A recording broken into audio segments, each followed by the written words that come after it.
Warren Buffett himself actually pointed to another powerful example of what's been going on in an op-ed he wrote on Monday, where he pointed out that if you look at the 400 richest Americans as identified by Forbes magazine, in 1992, their combined wealth was around $300 billion. This year, the combined wealth of the top 400 Americans was $1.7 trillion, a more than 5-time increase over 2 decades. And that's 2 decades, by the way, during which the middle class income in the U.S. has risen a little bit, and then over the past decade actually stagnated. You know, by some measures, you can see people in some strata in the U.S. actually falling behind in the past decade. So, pretty amazing number. Interestingly, you know, when I first sold this book to my publishers in September 2008, and so when the financial crisis happened, that was bad news for a lot of people.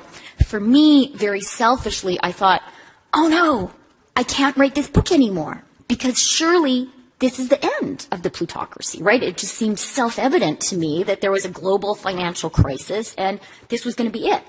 You know, fortunes were going to be wiped out, and I assumed there would be, you know, a huge round of re-regulation of the global economy that would mean the phenomenon was over.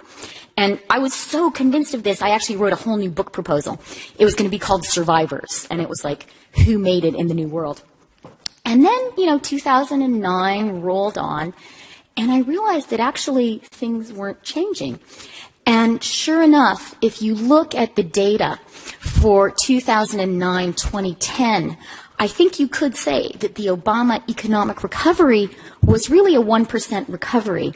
There are some striking numbers for people of a wonkish disposition. You can look them up yourself. The guys who are the real students of income, especially in the 1%, are a couple of French economists.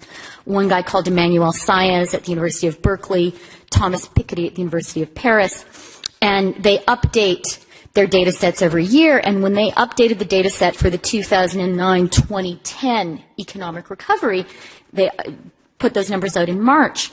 They found that recovery in national income in the U.S. in that period, 93% of the recovery went to the top 1%.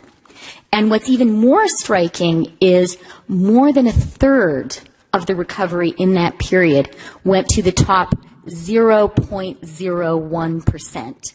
At that really high altitude, that amounted to an average of 4.2 million per family.